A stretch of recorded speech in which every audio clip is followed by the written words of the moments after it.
No one screamed. No one ran. And no one realized a life had already been priced. The waitress leaned in close enough that the music swallowed her voice, and whispered 6 words that didn't sound like a warning. They sounded like a fact. "You're already dead." The mafia boss laughed. Not because he thought she was joking, but because men like him don't believe death announces itself through people who refill water glasses. He smiled, lifted his drink, and leaned back in his chair, relaxed, confident, untouchable. Then his phone vibrated. And in the second it took him to glance at the screen, everything in the room changed. Because the message he saw wasn't a threat. It was confirmation. And by the time he looked up again, he understood something too late. The waitress hadn't come to scare him. She had come to tell him the truth. And the man standing closest to him already knew. The restaurant had been sealed off hours earlier. Not officially. Not with signs or locked doors. It happened the way these things always did. Quietly. Reservations that were suddenly unavailable. A staff list trimmed down to the bare minimum. A subtle understanding passed between management and the remaining employees that tonight's guests were not the kind you asked questions about. By the time the mafia boss arrived, the room already belonged to him. He stepped inside without urgency, moving with the unhurried confidence of a man who had survived long enough to stop proving anything. Dark suit. No tie. Jacket unbuttoned. His posture relaxed, almost casual, but every movement precise. Calculated. The kind of calm that wasn't natural, but learned through years of moments where panic got people killed. 2 men entered before him. 2 after. And 1 stayed at his shoulder. The bodyguard. Tall. Broad. Unremarkable in the way professionals always are. No jewelry. No wasted gestures. His eyes swept the room once, twice, then settled into stillness. To anyone watching, he was exactly what he was supposed to be. Trusted. The boss chose the table near the back without looking. A wall to one side. The room open in front of him. A habit he'd never broken. Habits like that were the reason he was still breathing. Wine was poured. Menus were touched, then ignored. The first course arrived. Everything was perfect. And that was the problem. Across the room, the waitress adjusted her grip on the tray and waited. She had learned early how to be invisible. How to move without drawing attention. How to listen without appearing to listen at all. Years in service had taught her exactly where to stand, when to look down, when to speak, and when silence was safer. Tonight, she followed those rules carefully. Her uniform was crisp. Hair pulled back tight. Expression neutral. Just another worker doing her job. She approached the table, set down the plates, and stepped back without meeting anyone's eyes. The men barely noticed her. Their focus stayed on each other, on the conversation that mattered. But her ears were open. At first, it was nothing. Fragments. Half sentences. Numbers spoken too softly to be casual. A location mentioned once, then never again. The kind of conversation that sounded harmless if you weren't listening for patterns. She moved away, heart steady.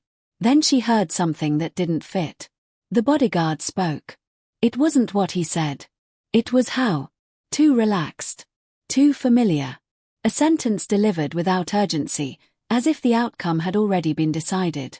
As if timing no longer mattered. The waitress slowed her steps. From the corner of the room, she watched him check his phone. Not openly. Not carelessly. Just a quick glance. Almost respectful. She had seen that look before. Not in restaurants. Not at tables like this. But on people who were waiting for confirmation. The boss laughed at something one of the men said. A low, easy laugh. He lifted his glass, completely at ease, unaware that anything in the room had shifted. The waitress felt it then, a tightness just below her ribs. A sense that the air itself had changed shape. She replayed the conversation in her head, stitching together pieces she hadn't realized she was collecting. The timing. The phrasing. The pauses after certain words. The way the bodyguard no longer scanned the room the way he had when they first arrived. Her fingers tightened around the tray. This wasn't a deal being discussed. It was a conclusion. She told herself she was overthinking it. That powerful men always spoke in riddles. That pauses didn't mean anything. That stillness could just be confidence. But something about the bodyguard wouldn't let her dismiss it. He wasn't alert. He was finished. As she passed the table again, she noticed how he had positioned himself, just a little farther than before. Not enough to be obvious. Just enough to create space. Just enough to not be in the way. A small detail. The kind that meant everything. The waitress reached the service station and stopped, her back to the room.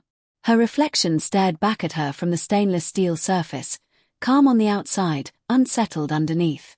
If she was right, the danger wasn't coming later. It was already scheduled. And the man who believed he controlled the room was the only one who didn't know it. She swallowed and picked up another tray. Because once you notice something like that, you don't get to unsee it. And because pretending you didn't notice was how people ended up dead. The waitress kept moving. That was the first rule. Movement meant normal. Normal meant invisible. She crossed the dining room with the tray balanced perfectly in one hand, her pace unhurried, her posture unchanged. To anyone watching, she was just another part of the evening's machinery. Service without presence, motion without meaning. But inside, everything was tightening. She passed close enough to the table to hear the rhythm of the conversation now. Not the words themselves, those were still guarded, but the spaces between them. The pauses that came too quickly. The silences that lingered a second longer than they should have. The boss was relaxed. Almost bored. That, too, didn't fit. Men like him stayed alert even when they pretended not to be. They scanned reflections in glass. Noticed footsteps. Registered shifts in tone. Survival had trained them to. Tonight, he wasn't doing any of that. He was leaning back slightly. Laughing easily. Letting others speak. As if nothing required his attention anymore. The waitress reached the bar, set the tray down, and adjusted a stack of glasses she didn't need to touch. From the mirrored surface behind the bottles, she watched the table without turning around.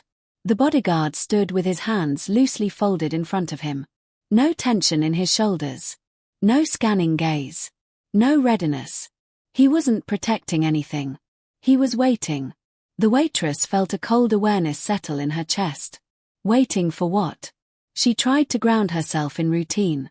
Counted breaths. Replayed what she'd heard, separating instinct from evidence. She had learned to do that over the years. Waitressing taught you how to read people without projecting onto them. You learned when anger was real, when charm was fake, when silence was dangerous. This silence was different. It wasn't cautious. It was resolved. The bodyguard shifted his weight slightly and glanced, just once, toward the hallway that led to the service exit. Not long enough to be obvious. Not sharp enough to raise suspicion. But it wasn't the direction that mattered. It was the timing. The waitress's pulse quickened. She remembered the numbers she'd overheard earlier. A time window. A reference to traffic patterns. A phrase about clear access that had sounded meaningless when she first heard it. It wasn't meaningless now. She realized, with a clarity that made her stomach drop, that whatever was supposed to happen wasn't dependent on what was being said at the table anymore. The conversation had already served its purpose. The boss lifted his glass again. Swirled the liquid slowly. He looked pleased, satisfied in the way men look when they believe the hard part is over. The waitress looked at the glass. At the way the light caught the rim. At the way no one else at the table was drinking yet. Her mind raced through possibilities. Poison was the obvious one, but too obvious. Too theatrical. This wasn't that kind of room. This was cleaner. More patient. She noticed then how the bodyguard had repositioned himself again. A step farther back. Closer to the edge of the room. Close enough to be present. Far enough to not be in danger. It was subtle. But it was deliberate. The waitress felt the weight of the realization settle fully now. The boss wasn't being guarded because he didn't need to be. Not anymore. She turned away from the bar and walked toward the kitchen, her steps measured. Inside, the noise of plates and murmured orders continued as normal. No one here knew anything was wrong. No one here was part of it. She leaned briefly against the counter, steadying herself. If she was wrong, Saying anything would cost her job at best. Her safety at worst. Powerful men didn't appreciate interference. They didn't forgive mistakes. But if she was right, she pictured the boss's easy smile. The way he laughed without checking the room. The way his guard no longer guarded. She pictured the bodyguard's phone. The glance. The stillness that followed. This wasn't a warning waiting to be delivered. It was an execution already in motion. The waitress closed her eyes for half a second, then opened them again. Time felt compressed now. The room louder. The lights brighter. Every movement sharper, as if the world had narrowed to a single thread and she was standing on it. She stepped back into the dining room. The boss was mid-sentence now, telling a story. The men around him were listening. Smiling. Relaxed. He lifted his glass again. Not to drink. Yet. The waitress knew, then, that whatever was planned didn't require him to finish it. The drink was a symbol. A distraction. A way to keep him seated, comfortable, exactly where he was meant to be. Her chest tightened. She didn't have long. And the most terrifying part wasn't the danger. It was the certainty. Because once you see a conclusion taking shape, once you recognize that the ending has already been decided, you're left with only one question. Do you interrupt it? Or do you let it happen? She picked up a folded napkin from the service station and held it between her fingers. Her hand didn't shake. But her decision had already been made. The napkin felt lighter than it should have. Too thin to matter. Too ordinary to carry the weight it now held. The waitress folded it once, then unfolded it, then folded it again, anything to give her hand something to do while her mind ran through every possible outcome. This was the moment where most people stopped.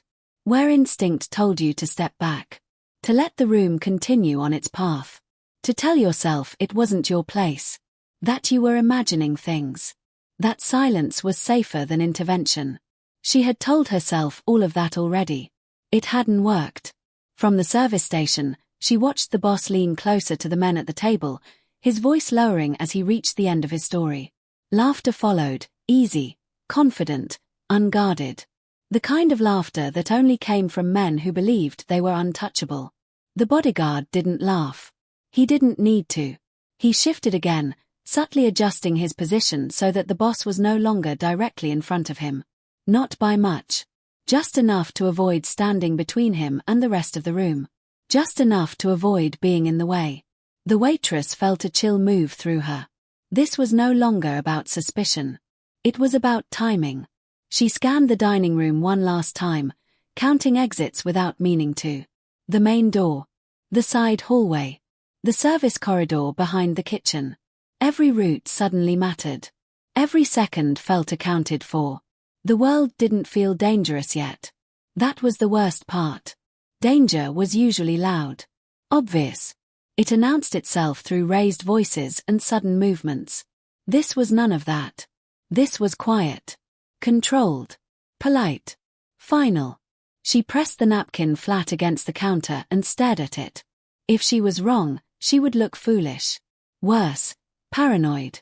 Accusations without proof didn't land softly in rooms like this.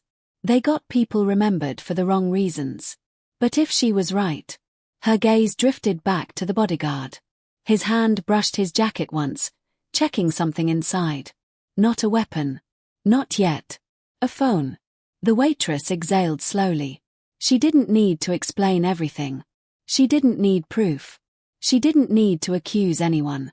She only needed to disrupt the certainty. Because plans like this depended on one thing above all else: predictability. She picked up the napkin. Her footsteps carried her forward before doubt could catch up.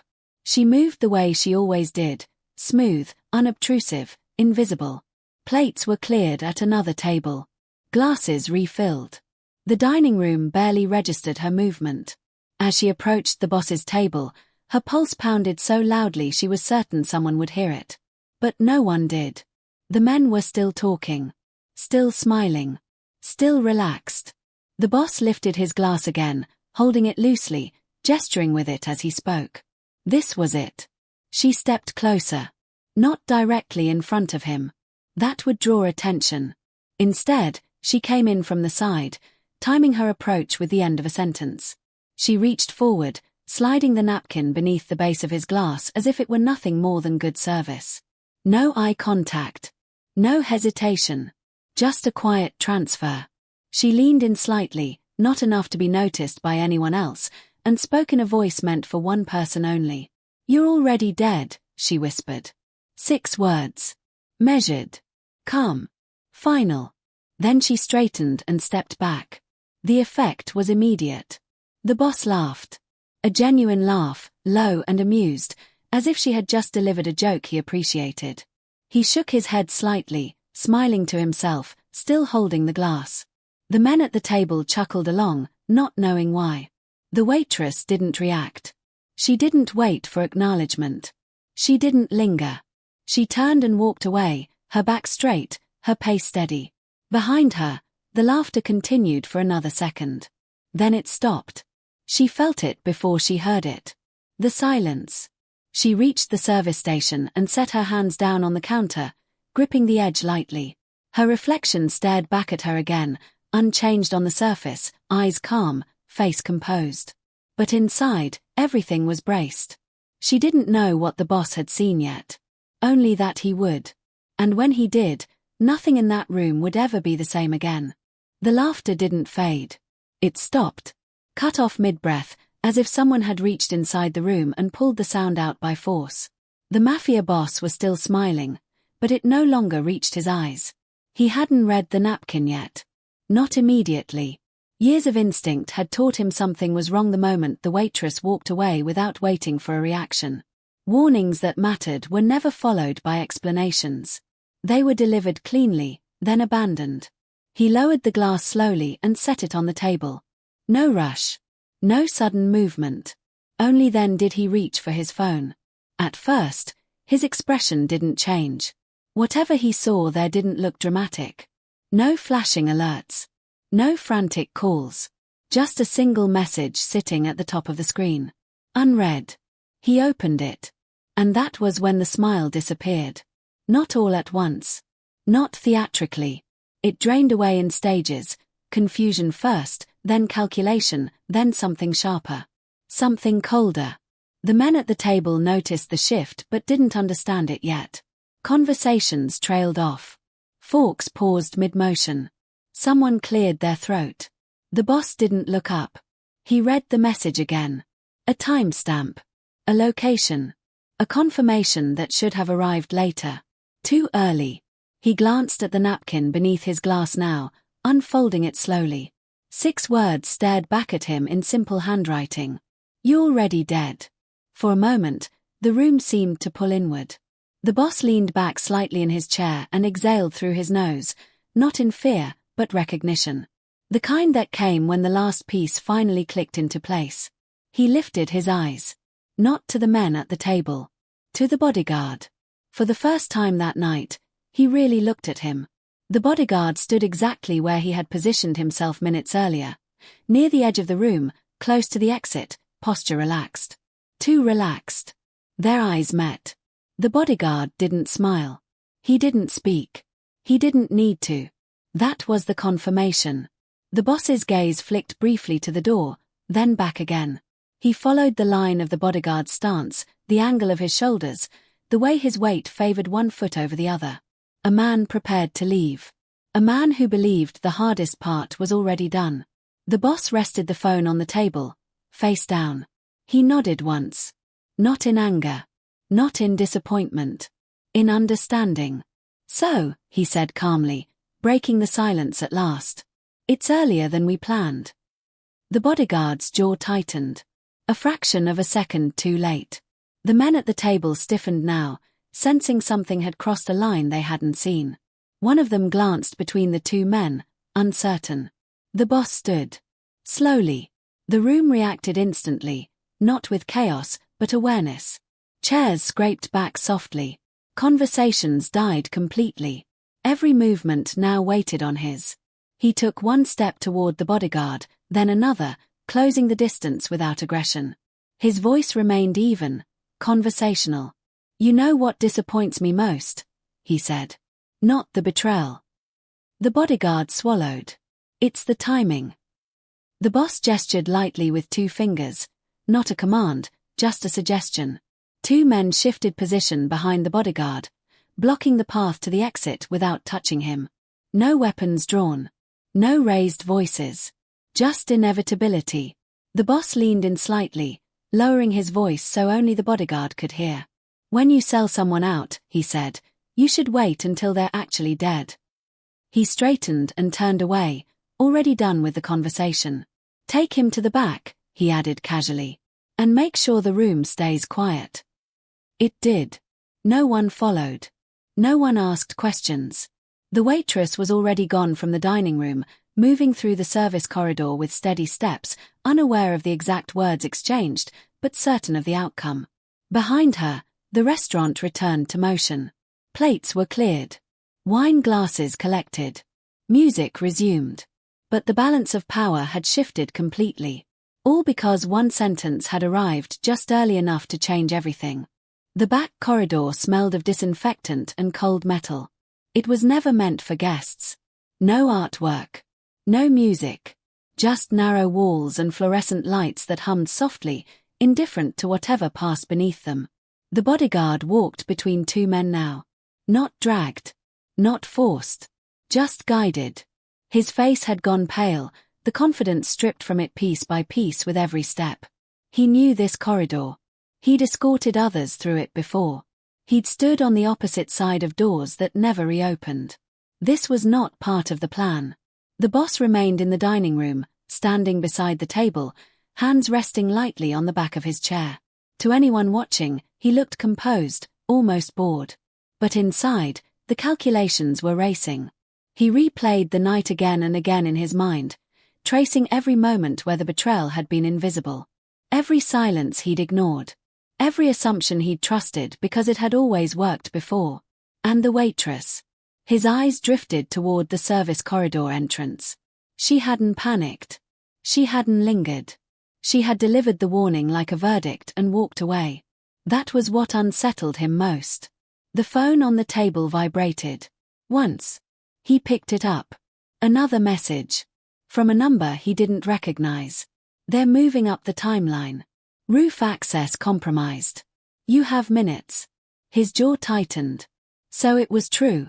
The bodyguard hadn't been the end of it, just the door that had been left open. The boss straightened and spoke to the table without raising his voice. "Gentlemen," he said calmly, "finish your drinks." They didn't argue. They didn't need to be told twice. He turned and walked toward the service corridor, the same one the waitress had disappeared into earlier. Not hurried. Just purposeful. Behind the swinging door, the kitchen staff froze as he passed. No one made eye contact. Knives paused mid-motion. Pans went silent. He spotted her near the prep station, hands resting on the counter, face composed but eyes sharp. She looked up the instant he entered, already knowing why he was there. "You were right," he said. She didn't reply immediately. Then, quietly, "I know." That answer carried weight. Not arrogance, certainty. He studied her now, really studied her. Not as staff. Not as background. But as someone who had seen what others hadn't and chosen to act anyway. "Why?" he asked. She hesitated just long enough to choose her words. "Because I recognized the pattern," she said. "And because if I waited, it would have been too late." Another vibration. This time, closer. Louder. The building itself seemed to hold its breath. The boss nodded once. Respect. Genuine. "Leave," he said. "Now."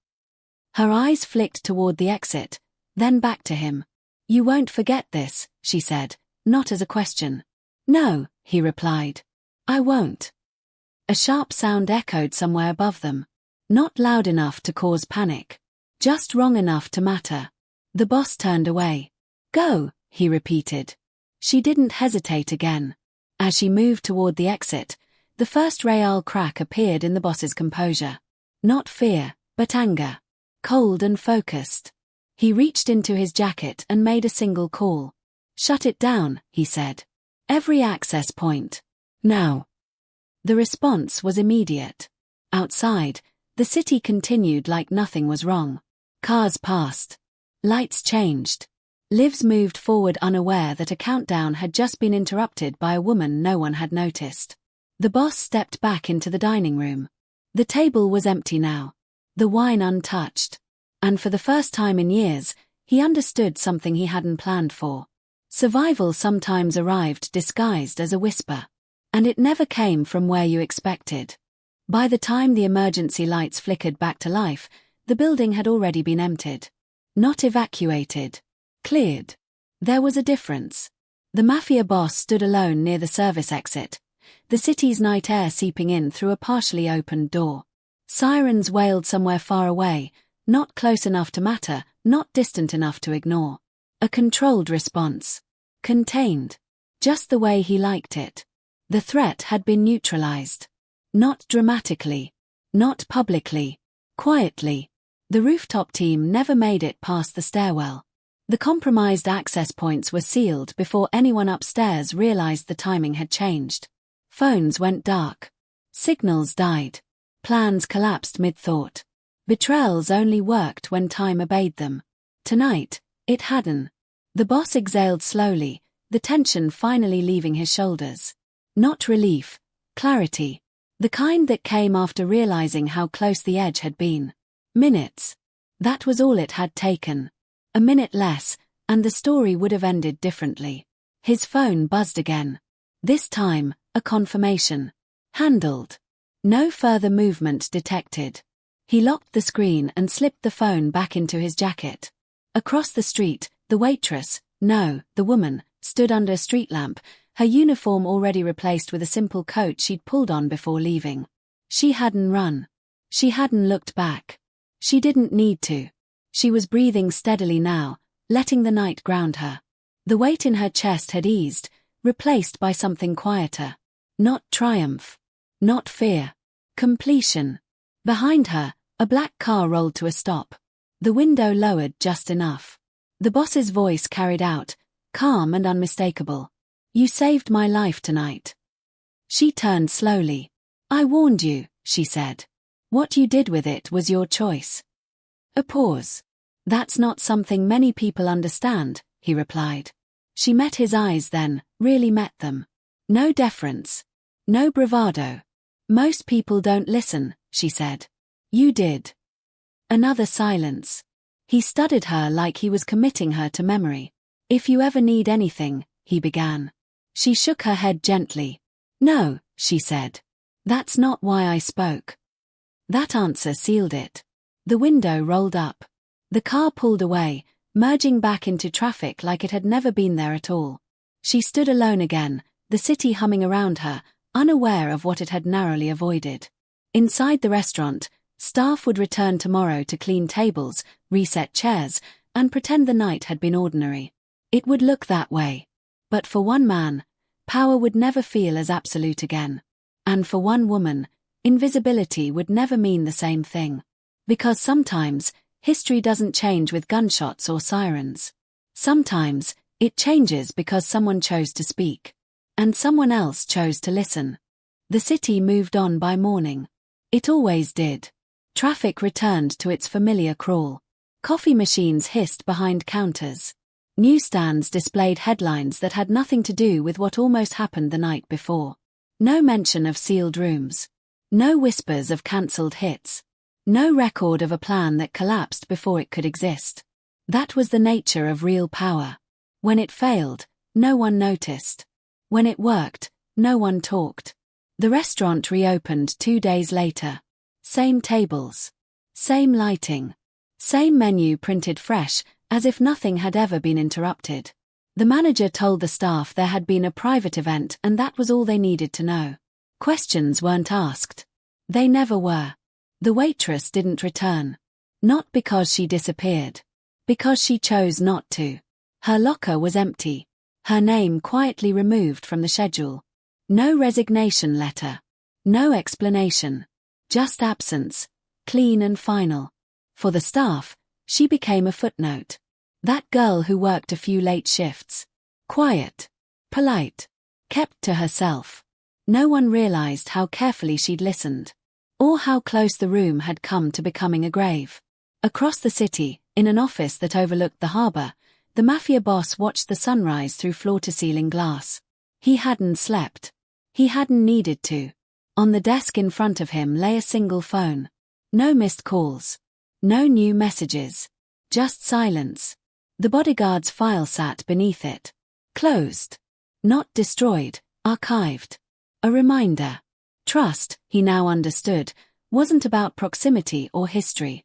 It was about timing. About who spoke when it mattered. And who stayed quiet when silence was safer. He replayed the moment again, not the threat, not the plan, but the sentence. 5 words. Calm. Precise. Delivered without fear. It bothered him more than the betrayal ever could. Because power was supposed to announce itself. That warning hadn't. Elsewhere, in a different part of the city, the woman stood at a bus stop with a small bag at her feet. Dawn light softened the edges of everything around her. She looked like anyone else waiting to leave town for work, for family, for something new. Her phone vibrated. One message. No name. No number saved. You did the right thing. She stared at the screen for a moment, then turned it face down. Some things didn't need replies. The bus arrived. Doors opened. She stepped inside without looking back. By the time it pulled away, the city behind her was already forgetting. And that was fine. Because the most dangerous truths are never shouted. They're whispered. At the exact moment someone finally understands what they're about to lose. If you stayed with this story until now, you already know, some details change everything. Subscribe to the channel for more true-style stories where one moment, one sentence, or one choice flips the entire outcome.